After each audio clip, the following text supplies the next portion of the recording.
Welcome to season 12 of the Parenting Aces Podcast, a proud member of the Tennis Channel Podcast Network. I'm your host, Lisa Stone, and this week we have with us the head women's coach from Harvard Tennis, Traci Green. And I am so excited about this conversation. I have been wanting to get Traci on the podcast for quite a while. Finally had the opportunity to meet and chat with her at the USTA National Hard Courts in San Diego this summer. And I'm just so grateful for her taking time to join us on the podcast today. If you're not familiar with the Ivy League and tennis specifically in the Ivy League, this is a great episode for you to listen to. It will give you a better understanding of what recruiting looks like, what a typical day is like, and what the financials are like at the Ivy schools. So sit back, relax, and enjoy my conversation with Coach Traci Green. Traci Green of Harvard Women's Tennis. We are so thrilled to have you on the podcast. I'm really excited for this conversation. Thanks so much for taking time out to do this. Thank you for having me, Lisa. Glad to be here. Yeah, we met at the National Hard Courts down in San Diego. And I think I told you I've been wanting to interview you for a while. And I think it's always so interesting to get coaches from different types of college tennis programs so that families understand all the different options that are available to them. And certainly having you from Harvard, from an Ivy League school, is just such an honor. So I'm looking very forward to this. To get us started, I'm going to ask you the question that I ask all of our guests the first time they come on, which is to give us a little bit of your tennis story. How did you get introduced to the sport, and what was your journey like? Sure. So my parents did not play tennis.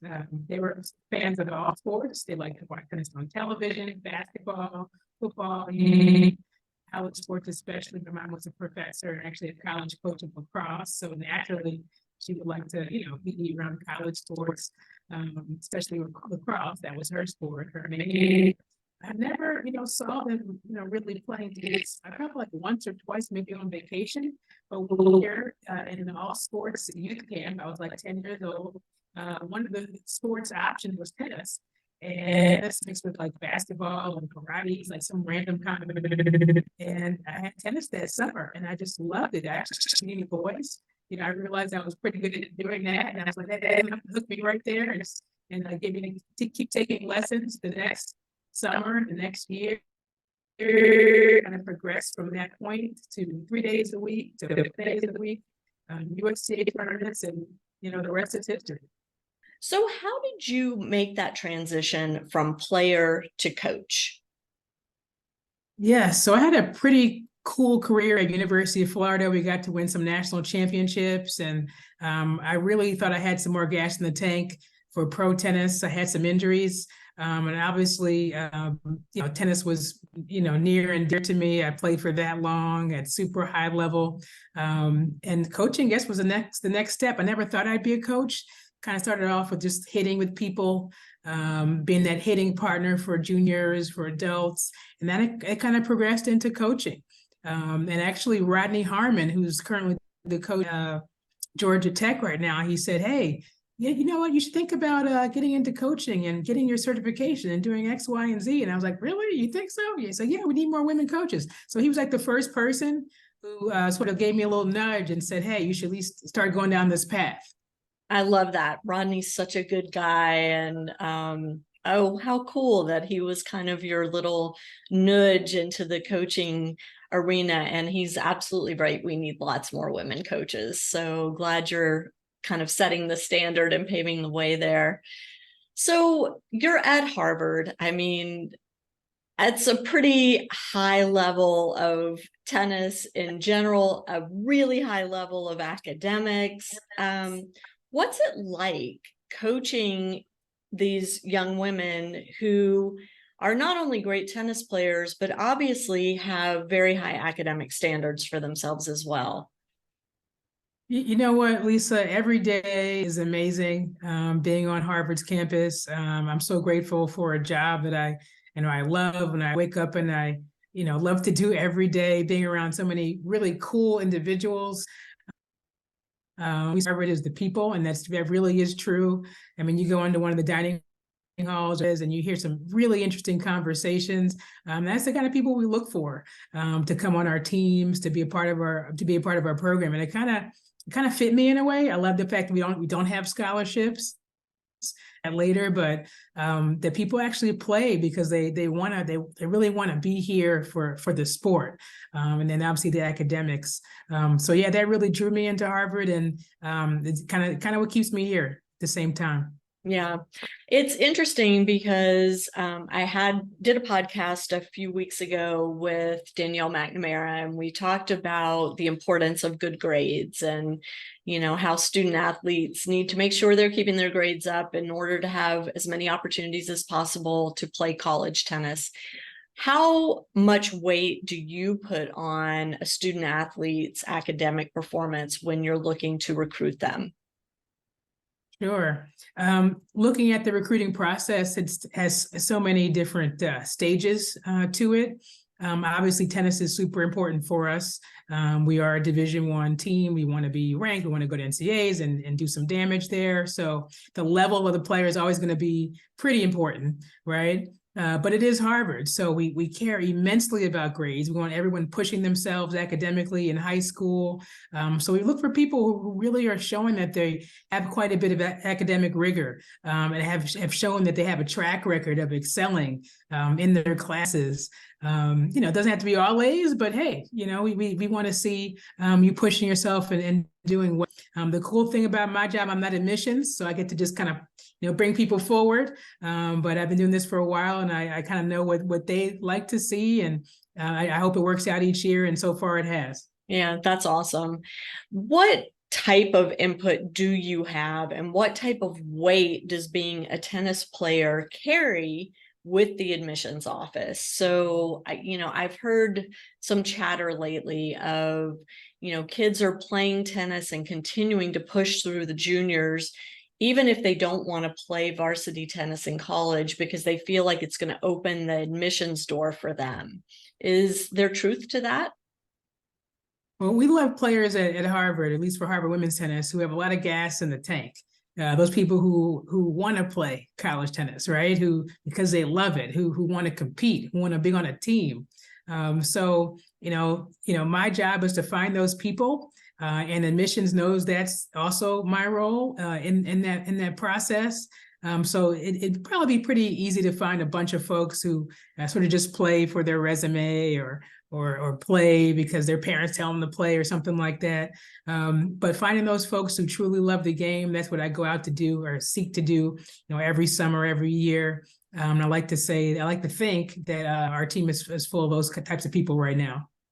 So when you're at a tournament like National Hard Courts down in San Diego, what is your role there? What is it that you're seeking to accomplish being on site? Honestly, when I go to San Diego for hard courts, a lot of the time it's really about putting names with faces and faces with names. So you'd be surprised, how many videos you get, but then how many videos you don't get, right? So just how many emails you've come across and text messages and a few phone calls, but you really haven't seen that person up close and personal. Our staff, we like to see people play at least a couple times before we, have them come on a visit. Occasionally it's one time, if they're like, amazing, we just know it's probably going to be a good fit. But seeing people play multiple times is invaluable, right? You see them play when they're playing, well, maybe when they're down, when they're up.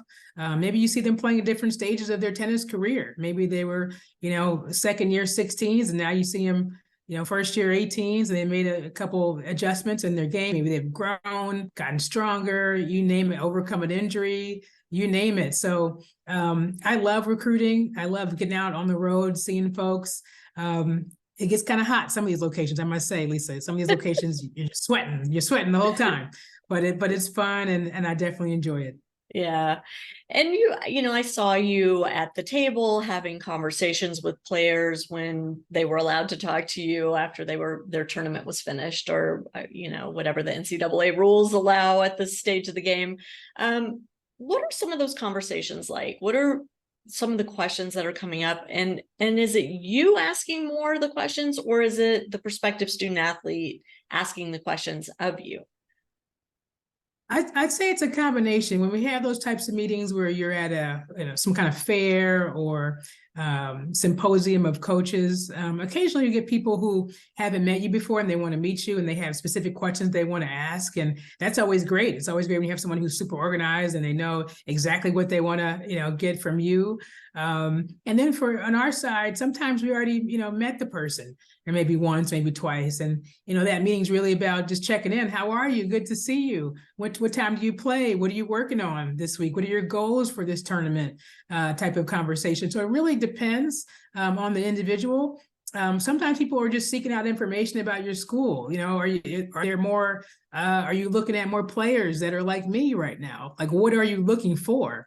And I think that's super important for players in general, to not be afraid to ask a coach what they're looking for. Obviously, there's so many tools you can use to try to research teams and try to figure that out yourself, but sometimes we're just guessing. Some people sometimes come up to me and say, "Hey, I see that you're looking for a WTN this number or UTR this number," and I'm like, "What makes you what makes you say that?" So I think just getting it directly from the horse's mouth is always a good practice. And there's no shame in the game to ask a coach directly, what are you looking for? Or, how many players like me are you looking for that are my year, something like that. Mm-hmm. And I mean, you mentioned WTN, UTR. How much weight do you personally put on these ratings and rankings when you're going through the recruiting process? Sure. Well, it seems like WTN is carrying more and more weight, every week. So probably definitely more with that, definitely for our college players and their rankings and things of that nature. But they're all great tools, right? They're all great tools to help us, understand the level of a player and how they're moving week to week. Nothing beats the naked eye. Nothing beats seeing a match in person. Occasionally, I think sometimes, you can overanalyze with numbers and things like that and get all in your head. And it's funny because you look at some players on our team and some will know way more about ratings, and the younger ones will know way more than the older ones. They're like, "What is that?" I don't know. They're like, "It's this," they tell them what it is. So I think it really depends on how you use it, but I think they're great tools, super useful. And it's really about how you find a way to use it for your purpose. Yeah. And I mean, it's one of those things that I think people tend to get bogged down in the rating and ranking and forget that you still have to be able to play tennis. You still have to be able to compete. You still have to be able to get along socially. You still have to handle the academic rigor, all of those things, right? And as I tell people all the time, the good coaches know better than to rely solely on one metric. They're looking at a whole host of metrics when making decisions. Exactly. Have you found, since you've been at Harvard, that you've been able to create a certain culture? And have you seen that culture change at all over your tenure there? Or, did you come in on day one and say, "This is the kind of team culture I want to have, and I'm committed to making this happen," and bringing players in who can support that? Yeah, so that's an interesting one. So I'm one of those coaches. I rely heavily on our players to help determine our altitude, where we're going to go. Right, each season, every season is so different. Some years, like a couple of years ago, we had the pandemic, right? So like, how was our culture that year, right? How was our culture for people who had no season and now they have, season for the first time? So it's like every year, it's like you have different ingredients that you're using, like let's say in the kitchen, like as a coach, you're like, you're like a chef in the kitchen. And some years you have a stocked refrigerator, like one of these cooking shows you see on Cooking Channel, right? And some years you have like an apple, right, and a pear, and that's it. What can you make? What can you make with that? Like the pandemic a few years ago, in the Ivy League. But you got to love it, right? You have to have a strategy. You have to stand for something. We stand for family, reaching our potential, getting a little bit better every day, having fun, right? So if you stand close to your core values, you're never going to go wrong. Right now we have a very close-knit culture, a team that, we care for one another. care about academics, care about sports, we care about competing. The key word is care. So if you're for that as a coach, it really just, trickles down usually the rest of your staff, the rest of your team, and hopefully your leadership. So whether you have captains or senior leaders or just regular leaders on your team, hopefully that trickles down and really emanates off everyone. Yeah, I love that. What's a day in the life look like for a Harvard women's tennis player? Ooh, good question. Good question. Give us a fall scenario during tournament season, which is you're just entering, versus spring scenario where we're playing dual matches. So fall scenario, we'll have the individual tournaments. So some of our top players will be getting ready for regionals or super regionals or All-American. That's what's going on like right now as we speak during this interview. So we're getting folks ready. Folks, train usually the second half of the summer, a little more with more intensity to get ready for the fall season. We've done fitness testing. We're about to ramp up on our fitness. We like to kind of load up on our fitness in the fall, so we kind of do have more injury preventative mindset in the spring. And yeah, that's basically how the fall goes. Really individually based. Sometimes we'll have what we call hidden dual events. We have some at home. We're about to go to Notre Dame in a couple of weeks where we'll play another team. And it feels like a dual match, but it really isn't. So you get a chance to compete as an individual, but you sort of get the team feel at the same time. So we'll do a few of those. At the very end of the season, we kind of move indoors at Harvard, which is nice. So you get to go to class and, you kind of have more of a set practice time. So you don't have as many, small group practices because we can outside, we can go anytime you want during the day, So we have a lot of small groups, but we kind of will have more set practice times once it gets a little cooler in New England. Then we share our court with our men's team. And then once we get to January, people go home for the break into January, and it's totally team focused. My favorite time of the team season is January. People come back ready to go, ready to get working. We usually try to sprinkle in some ranked opponents.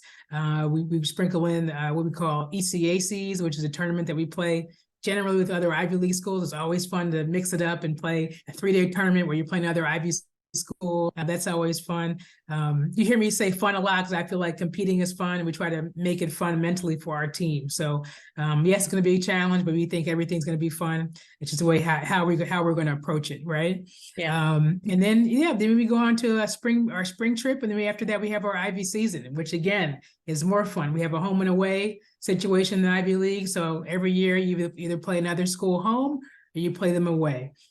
We don't have a tournament, which is pretty interesting, Ivy League tradition right now. So right now we don't have a tournament. So it's basically your win-loss record. So every match counts, which makes it. But that determines whether or not you get into the end of the year NCAA tournament, correct? Exactly. So the team with the highest, with the best results, the best record is the team that wins the conference championship. And there can be a tie, because there are 8 teams, and there could be a tie. Or there is a tie some years. And the team that's the highest ranked nationally gets to go to NCAAs, and that's happened a few years. Sometimes it's a 3-way tie, right? But that's the beauty of the Ivy League. You never know what's going to happen. We have so much parity in the league, which makes it very fun. So you mentioned a few minutes ago about the fact that Ivies don't have athletic scholarships. Other than that, what makes the Ivy League different from other Division I conferences? Honestly, not a ton. I can only really speak to, Harvard specifically. That's what I know best.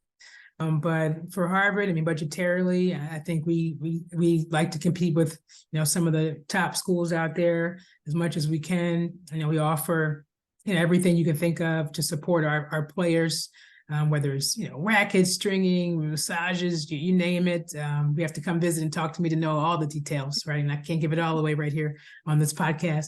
But yeah, we try to make things, give people what they need, right? All the tools they need to be successful, to be a cohesive team, whether it's mental training, whether it's, additional workouts with a fitness coach, you name it. And I think, again, I'm grateful to be at a school where we do have a great budget, and we have friends that care deeply about our program and alums that care deeply about our program and the direction that it's going and that it's gone.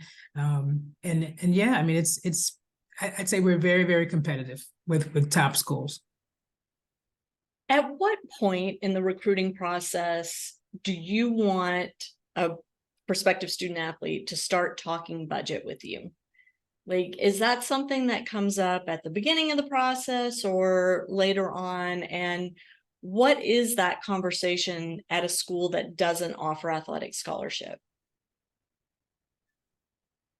It's important to understand that we don't have athletic scholarships in the Ivy League, and specifically at Harvard. In our conversations, it's important to bring it up pretty early, because you hate to get all the way down, in conversation, and you say, "Oh, you don't have any scholarships? Oh, I thought you had scholarships, right?"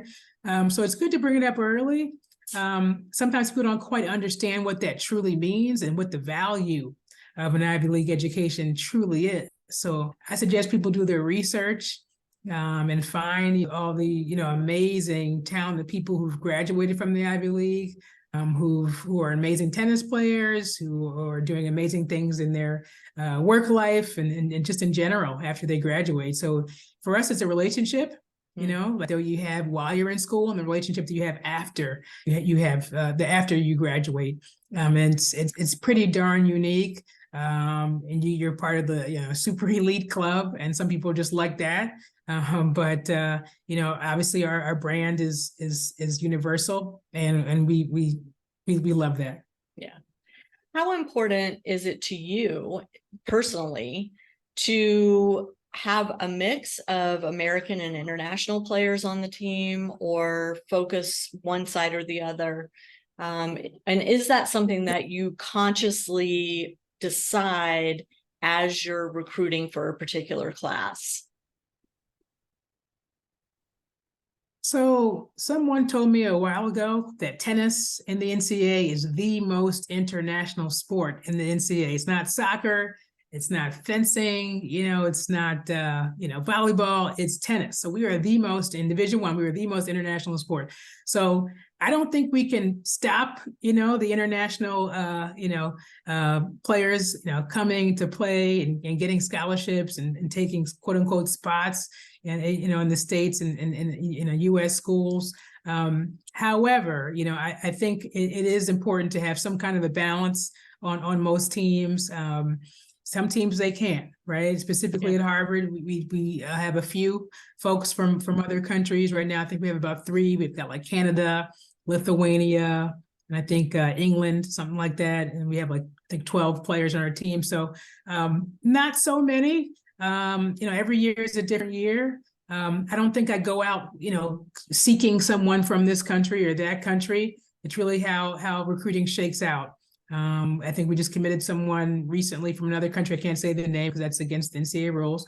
But every year is so different. And I love diversity on our team. Diversity of where geographic diversity, where you're from, and I think it's super important to have different game styles, people who have different vibes on your team. I think that makes a team special and interesting and unique.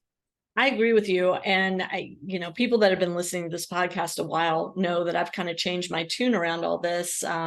Once my son went to college and met his best friend / roommate / teammate, who's from New Zealand, who he now lives with in Auckland. So, it made me understand even more the value of having a diverse population on the team, because college is a time you're supposed to learn about other cultures and other people and other ways of life. And it's supposedly a time where you start questioning who you are and who you want to be post-college. And so I think it's super valuable, but I also understand the concern from some people that feel like, when you look at a roster that there's not a single American player, that's can be problematic from another angle. But I think it's really cool that diversity is part of your mission and your recruiting process. And helping all of these young women learn about people from different cultures, different backgrounds, whether it's different countries or not. We all come with our own story. So very cool that you provide a space for them to share and learn from each other. I love that. So I want to ask you also about this whole idea of being at an Ivy and the academic rigor of being at an Ivy, and how your student athletes balance their academic pursuits with their athletic pursuits. Are there certain majors that are just no-goes if they want to play college athletics, specifically tennis, or have you found that you've had players that were able to pursue all different types of majors? That's a great question. Balancing high-level tennis, right? High-level D1 tennis with academics is probably a balancing act at any school these days, right? And depending on how the tennis shakes out. But that's where my job comes in, I think, where, I've been doing this, for a few years now, a little over 15 years. And I truly do believe I know what it takes to be successful at a school like Harvard. And I try to find people who fit that background, right? Fit that profile. And, once we find them, or think we find them, we dig a little deeper just to make sure. Yeah. You never know, right? But you dig a little deeper just to make sure. And you have a lot of phone calls, you have visits, you have conversations, you talk to people who know the recruits, just to really make sure it's the right fit, because you do have to push yourself at the junior level, at the high school level. You have to be pushing yourself academically, pushing yourself in the tennis at the same time. So if you're doing both at the same time, you're going to come to college and do both at the same time. So you can't just do one, just tennis and, medium school, or just medium tennis and the hard school, and just expect to come to a school like Harvard and really excel. So in our team, we do excel. We had over a 3.8 GPA last year, and same thing the year before. And that comes from, them already knowing how to do that and learning, during their freshman year, how to get used to the, time management, vibe. And I think that's true at any school, your freshman year, your first year, getting used to time, managing your own time, being away from mom and dad, and just figuring out, the rhythm of the school and how things flow. But that's the biggest thing. I feel like we do bring those folks who are already quote unquote qualified, and admissions wouldn't admit you at my school, unless you were qualified. So that's for me, in some respects, take some of the heavy lifting, out of my hands, right? If the person is not qualified, they probably won't get in.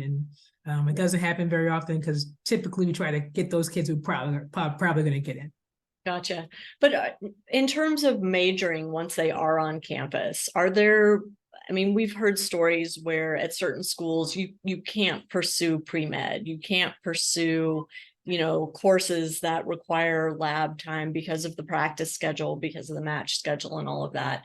Is that the case at Harvard as well? Yeah, you know what? So our fall and our spring are pretty different seasons. So if we have a player on our team who wants to do something that's a little bit more time sensitive, I call it, let's say we call it majors concentrations at Harvard, something like computer science, right? Which is like a hot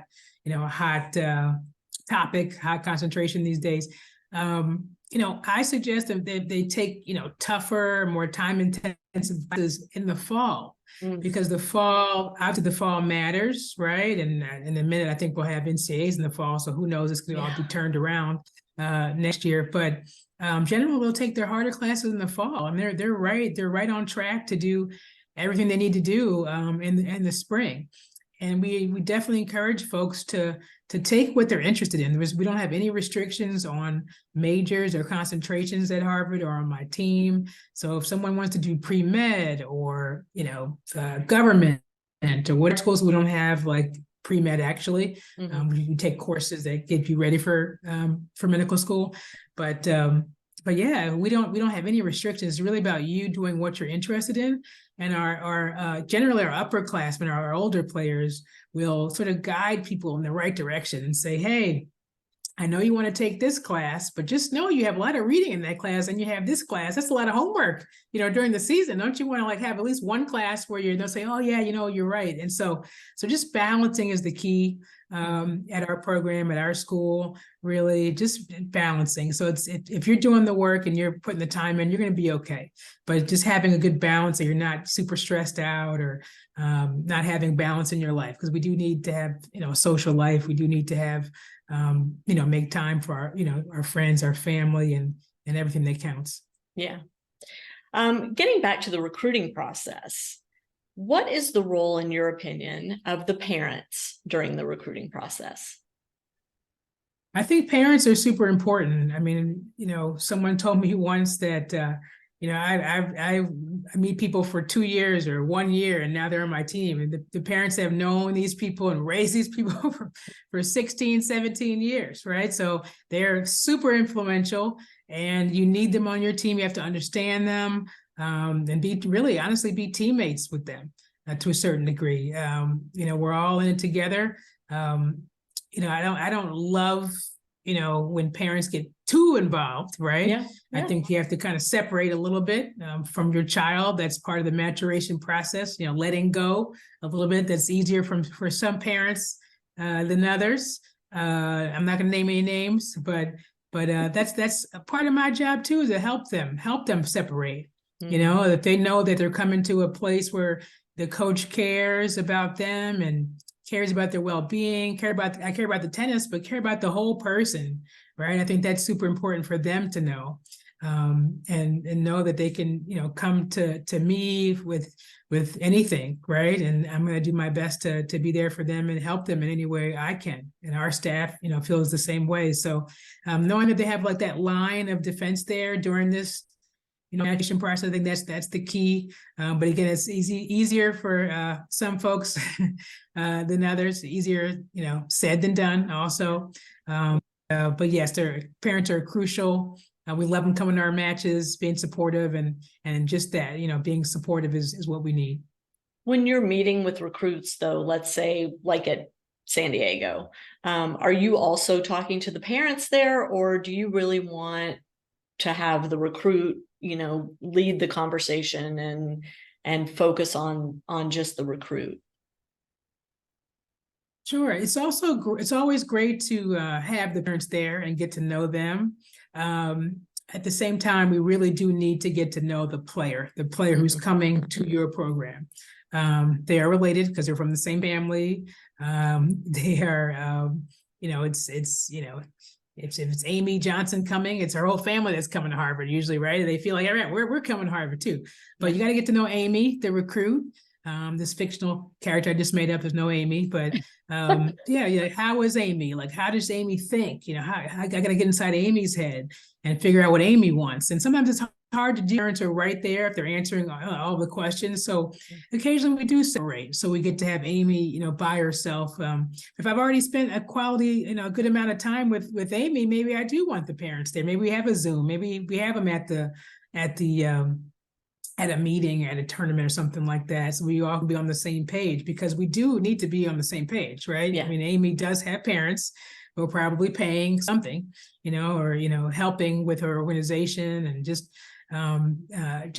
helping her get where she needs to go and achieve her goals. So Amy needs to recognize that as well. But yeah, I think they're a huge part of the equation. It's just we do like to hear the player's voice as much as possible in the process. Yeah, love that. How far in advance do you recruit? There's so much speculation, among the parents chit-chatting at tournaments and stuff. Oh, if a coach hasn't tapped you by the time you're in 8th grade, you have no hope in going to that school. Is that true? Honestly, I feel like sometimes I'm in a bubble in the Ivy League, occasionally. So we just start when NCAA allows us, and that's, what is it, June, July, whatever the date is, right? We can reach out and talk to people. That's when we start. Again, I love it because it's kind of like turning a whole new chapter on people going into their junior year.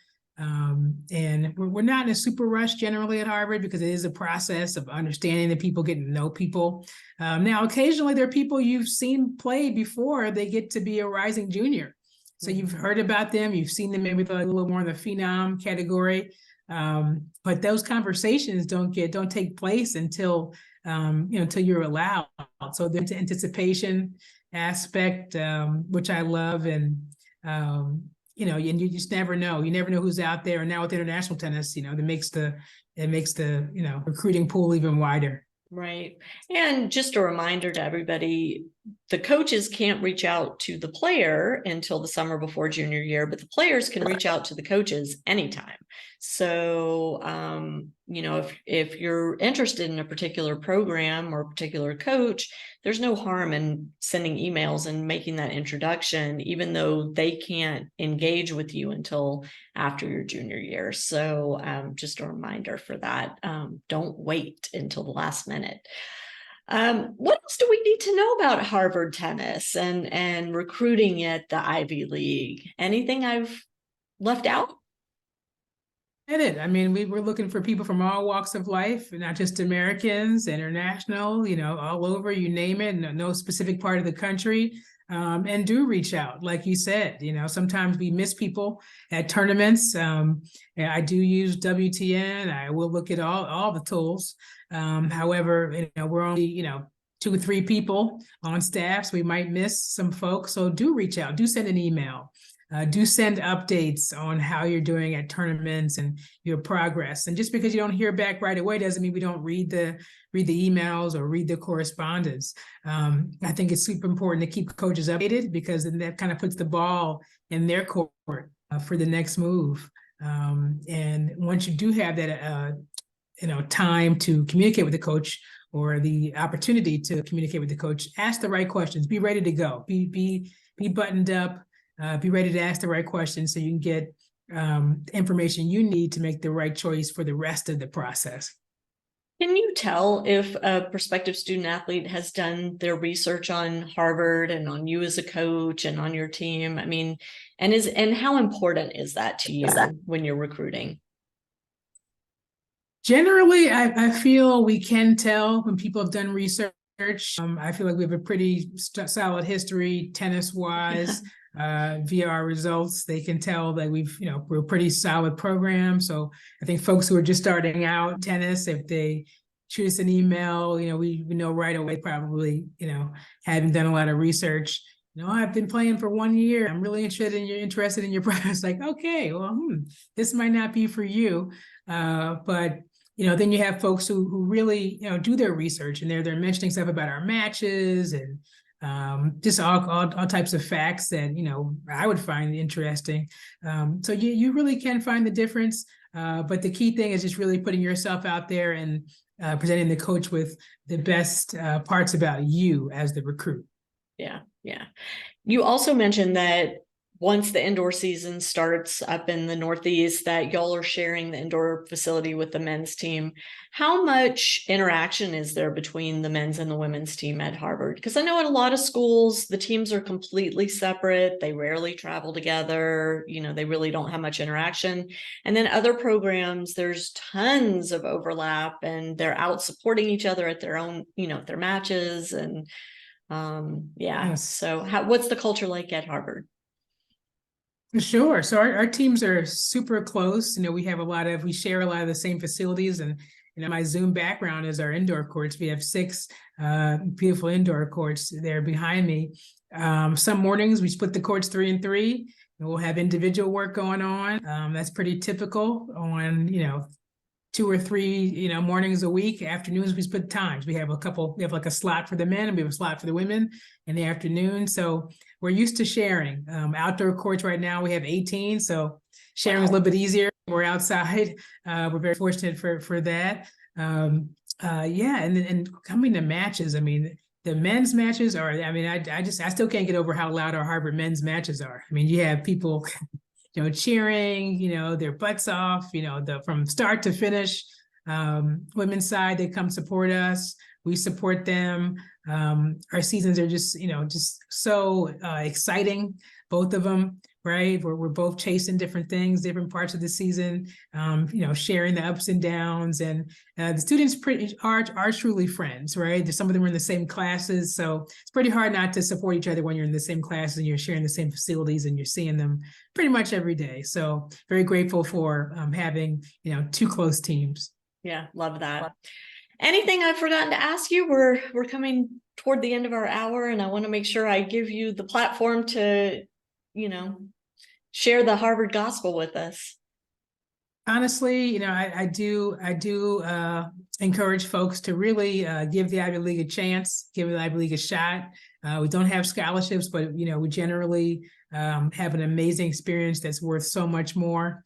I can speak for Harvard. Just an amazing experience, and it's you can't go wrong being at one of the best schools in the world.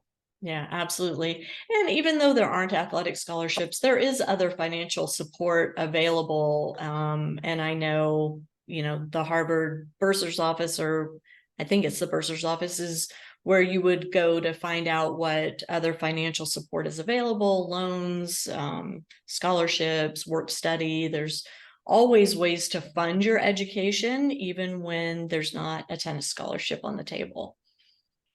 Yes, financial aid is abundant here. So we suggest people who think they need aid, because we are a need-based, program, come and figure out what you need. Have your parents, use the financial aid calculator, see what comes up. It's not always a hard number, but they work with you. And again, this experience is like no other.